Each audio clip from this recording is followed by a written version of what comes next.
Informações aqui da nossa região. Uma informação que a gente tinha prometido aqui para o nosso informativo Nova Era é em relação àquele caso lá do empresário do município de Ivaiporã.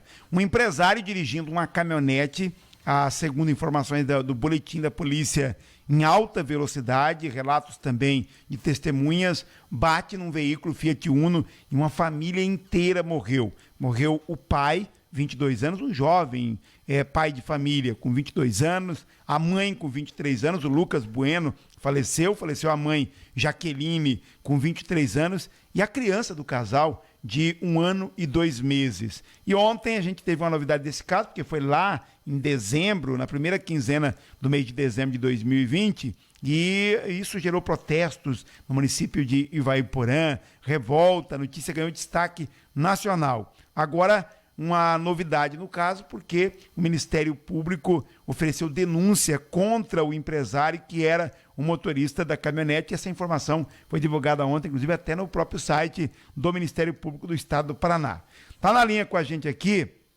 um conceituado advogado, que é o doutor Alican Zanotti. Ele vai falar a nossa reportagem, ele é advogado da família e vai auxiliar na acusação em relação a esse empresário em Ivaiporã. Vamos ver se a gente já consegue um contato aqui com o doutor Alican Zanotti, no Informativo Nova Era. Doutor Alican, primeiramente, boa tarde, doutor. Boa tarde, Berimbau, a todos os nossos amigos da Rádio Nova Era e em especial aos ouvintes dessa grande emissora. Peço permissão para fazer uma colocação inicialmente, que é assim que me reportarei a esse sujeito. Por diversas vezes você se reportou como a sociedade, ou parte da sociedade também ter se reportado ao Claudimir Érico Nardini como empresário, ele exerce realmente, ou exercia a profissão de empresário, não sei da vida particular dele, mas todavia, no presente fato, agora denunciado pelo Ministério Público no dia 5 do corrente mês, ele está indiciado por 3 homicídios. Portanto, ele é um assassino. O que ocorreu no dia 13 de dezembro de 2020 não pode, em hipótese alguma, ser considerado como um mero acidente. Isso foi um triplo homicídio, onde ele assumiu o risco de produzir ao ingerir 0,79 miligramas de álcool por litro de sangue. Foi no dia 13 de dezembro, repito, esse foi o presente que ele deu para 2 famílias, os pais e os irmãos do Lucas, os pais e os irmãos da Jaqueline, e impediram de ver os filhos crescerem. Na verdade, eram 3 crianças, né? O Lucas, uma criança, a Jaqueline, uma criança, a bebê, uma criança. Estavam em pleno desenvolvimento familiar, social, financeiro, haviam construído uma pequena casa, inclusive no dia dos fatos, ele havia trabalhado o dia todo, estava indo na casa do pai, buscar o pai, para que o pai pudesse ver uma das finalizações, parte da obra dessa casinha que ele construiu com tanto suor, com tanto sacrifício. Por isso, me perdoe, esse sujeito não pode, não deve e nunca será chamado por mim como um empresário. Isso é um assassino frio e calculista pelas posições que ele tem demonstrado dentro do processo. Respeito meus colegas advogados, o Teodoro, o Omar, são bons advogados, porém, a conduta desse sujeito é de total irresponsabilidade. Fizeram um pedido para que ele saísse da cidade, ele hoje não reside mais em Ivaiporã, pelo que consta está residindo no município vizinho. Quando ele praticou esse crime, esse triplo homicídio, ele estava reunido com uma autoridade municipal, que era o prefeito eleito, estava com um empresário do ramo farmacêutico, que era o seu Elber, estavam embriagando-se, bebendo, isso é do problema deles, eu não tenho nada a ver com a vida deles. Todavia, esse assassino não poderia ter saído dessa reunião etílica e assassinado uma família. E por incrível que pareça, o Tribunal de Justiça concedeu em face de uma liminar a liberdade desse cidadão. É impressionante. Eu tenho 30 anos de profissão, não presenciei tamanha facilidade para um réu que cometeu 3 homicídios sair da cadeia. Causa estranheza, até porque, me permito uma observação, à época dos fatos eu defendia um menino que realmente acidentou-se e tirou a vida de uma pessoa. Ele ficou preso por exato 90 dias na comarca de Barbosa Ferraz. Foi negado a liminar de habeas corpus. Foi negado o habeas corpus dele. E assim que negaram o habeas corpus dele, quando eu ingressei nesse caso, que teve um outro colega que me sucedeu, eu presenciei a expedição do alvará de soltura desse assassino. Benimal, me permita essa abertura, mas era necessário que a tenho como um desabafo, porque me segurei muitos dias para falar sobre esse caso, aguardava ansioso essa denúncia. Graças a Deus, a Justiça de Ivaiporã tem agido dentro daquilo que a lei determina. O nosso promotor, doutor Egídio Clark, fez uma denúncia excelente e com certeza nós mandaremos esse cidadão para o Tribunal Popular do Júri, eu na qualidade de assistente de acusação, defensor das vítimas e das famílias que tiveram, né, os seus entes queridos ceifados através desse triplo homicídio, e a doutora Adriana também agindo com coerência. Porém, o Tribunal de Justiça deixou a desejar e agora, a semana passada, ou retrasada, salvo engano, concederam definitivamente a ordem de soltura para esse assassino, sem aplicação de nenhuma das medidas cautelares, ou seja, uso de tornozeleira eletrônica, recolhimento aos finais de semana e feriados na sua residência, um horário para sair e chegar em casa. Nada disso houve. O tribunal não se preocupou em impor nenhuma medida restritiva da liberdade dele. Resumindo, tão somente em suspender os direitos dele de dirigir, que nós sabemos que isso aí é uma medida paliativa, que ele tem dinheiro, ele pode contratar um motorista, ou ele está morando em outra cidade, pode dirigir tranquilamente, você entendeu? Porque ninguém vai estar vigiando ele. Inclusive morando num excelente condomínio de alto padrão, em frente ao Lago Jabuti-Apucarana. Era isso, Benimal. Para iniciar, seria isso. Doutor, aqui dentro da decisão aqui do Ministério Público, ou da nota publicada pelo Ministério Público, diz aqui, ó, homicídio por 3 homicídios com dolo eventual. O que a gente pode traduzir para o ouvinte dolo eventual nesse entendimento aqui do Ministério Público? O dolo eventual refere-se à conduta, né, do réu. Ele, ao ingerir bebida alcoólica e conduzir o veículo automotor, ele assumiu o risco de matar uma pessoa. Só que esse assassino foi além, matou logo 3. E eu não sei se já foi divulgado, acredito que sim, pela imprensa, mas nós temos vídeo nos autos que a caminhonete, literalmente, ela levanta voo e cai sobre o Fiat Uno das vítimas, decepando o pescoço do Lucas, da Jaqueline e esmagando a bebê que estava no banco traseiro. Por que eu faço esse desabafo, Benimal? Porque nós precisamos da sociedade.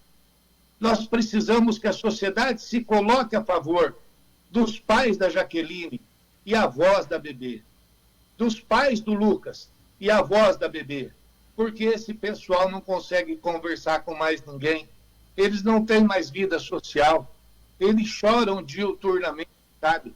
Então eu aceitei essa questão porque eu me sensibilizei com o sentimento dessas famílias. Nós precisamos fazer uma petição eletrônica, estamos estudando, ou um abaixo-assinado, mas nós não podemos deixar, pelo conforto dos familiares das vítimas que aqui estão, o mínimo conforto, esse cidadão, esse assassino, solto pelas ruas, que certamente matará mais famílias, ele coloca em risco todinha a ordem pública. E com certeza ele colocará novamente, porque ele não teve nenhuma imposição judicial, compreende, Berimbau? Exato, doutor. Ele não teve nenhuma imposição judicial. Ele está livre, leve e solto, com perdão desse. Enquanto o doutor estava se pronunciando aqui, a gente, até pelas nossas redes sociais, pelo Facebook, a gente está transmitindo ao vivo essa entrevista aqui com o doutor Alican, e a gente estava aqui também, estamos inclusive nesse momento aqui também, fazendo aqui a divulgação desse vídeo, onde a caminhonete literalmente aparece voando, ela sai do chão. Inclusive esse vídeo também foi divulgado pela RPC e por alguns canais de TV aqui no estado do Paraná. Agora, é importante, doutor, que essa situação também sirva de exemplo para aqueles que ingerem bebida alcoólica, que cometem esse tipo de imprudência e que pode, muitas vezes, custar vidas, né? Na verdade, é o que eu digo, não está servindo de exemplo. Está servindo de exemplo negativo. Porque um cidadão de 50 anos, que é a idade desse camarada, comete um delito desse, não fica uma semana preso. O que pensa um jovem de 18, 20 anos? Ora, eu também vou me embriagar, vou beber, que essa lei não funciona. Então peca a primeira Câmara Criminal do Tribunal de Justiça do Estado do Paraná ao proceder dessa forma. Todavia, o habeas corpus, importante esse adendo, não permite que o assistente de acusação ou sequer o próprio Ministério Público de primeiro grau interfira no andamento do feito, por ser uma ação constitucional, habeas corpus. É o chamado remédio heróico dentro da justiça criminal. Por isso, nós não conseguimos nos insurgir, não conseguimos sequer fazer um recurso, sabe, para o STJ. Provavelmente não haverá, porque o procurador em segundo grau concordou com a liberdade desse assassino, sabe? Então eu vejo assim que é um exemplo negativo, não está servindo de exemplo para ninguém. E, na verdade, quando há imprudência, imperícia ou negligência, aí nós estamos falando de culpa, seria um homicídio culposo. O dele não se enquadra nesse homicídio culposo, porque houve o dolo eventual. O culposo é quando eu não assumo o risco do resultado do meu ato. Ele assumiu o risco do resultado do ato dele. Qual ato? O ato de ingerir bebida alcoólica. Perfeito? Exato, tem um comentário aqui de um ouvinte lá de Ivaiporã, ele está dizendo: quando acontece uma tragédia como essa, todos ficam chocados, mas passam-se porque a vida está muito atribulada, corrida, às vezes passa ali uma semana, todos acabam esquecendo, só que a família, quem perdeu esses entes queridos, vão ficar traumatizados para o resto da vida. É um comentário interessante aqui do ouvinte, né, doutor? Sim, sem dúvida, o sofrimento é muito grande. Quem conhece os familiares das vítimas, enfim, eu sempre tenho como argumentação o fato de que nós devemos analisar se fôssemos nós, né? Se fosse isso com a minha família, um fato lamentável, irresponsável dessa natureza com a minha família. O mínimo que nós poderíamos pleitear, né, com a nossa família, que se fosse feita justiça. Mas que justiça? Nós vimos aí há pouco tempo atrás aí também o caso do deputado, né, de Guarapuava, o Ribas Carli, também ficou solto. Foi passado lá perdão da expressão novamente, um plano para dizer que ilustrou alguma coisa, foi condenado a 9 anos, usou tornozeleira um pouquinho tempo e nada aconteceu. Né? Esse ainda usou tornozeleira, o caso do deputado ainda ficou um tempo sem poder sair de casa, prisão domiciliar, mas no nosso caso nem isso. Agora nós entramos como assistente de acusação, efetivamente, formalmente, legalmente legitimados, após a juíza receber essa denúncia. Aí com certeza elaboraremos algumas peças, né, para que nós possamos tentar reverter essa condição de liberdade que o assassino se encontra hoje, Peribal.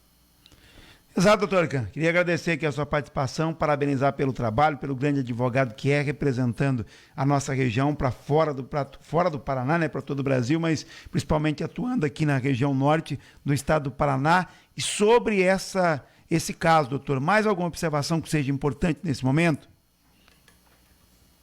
me resta somente pedir desculpa da forma agressiva que falei, mas falei porque estava com o grito engasgado na garganta, a você, a todos os ouvintes, e agradecer o espaço que sempre nos é concedido e espero não voltar com fatos tão traumáticos como esse no nosso próximo encontro, mas sempre é necessário, né, Vitor? Por mais que doa, Exato. por mais que choque, mas é muito importante. Você sempre atento, sempre buscando justiça, não só você, mas toda a equipe da Rádio Nova Era, e aproveitar o ensejo também pela estação de frequência modulada que implantaram agora, e demonstrando que essa emissora é uma emissora de alta responsabilidade, de reputação ilibada e movida por vocês aí, você, o Dio, o Serginho, todos os nossos amigos aí.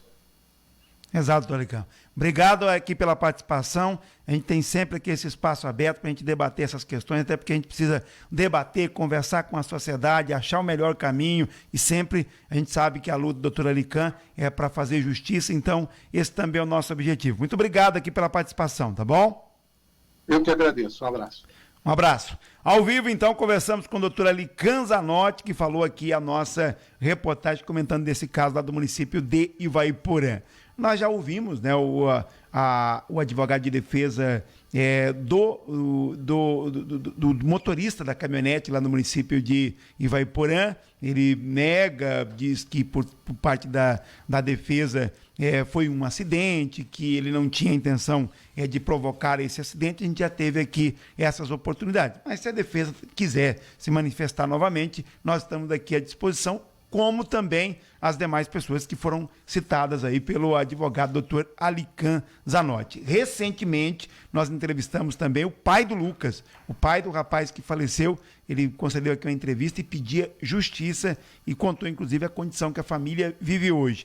Traumatizada, chorando por conta dessas 3 pessoas que faleceu. Como não? Uma família desapareceu. Existia lá o pai, a mãe e a filha. Era uma família com 3 pessoas e essa família, de repente, desapareceu, deixando muita dor lá no município de Ivaiporã. 12h58, intervalo comercial, e daqui a pouco a gente volta com mais informações. Nova Era! Para você que resolve tudo por WhatsApp, a Copel tem a novidade.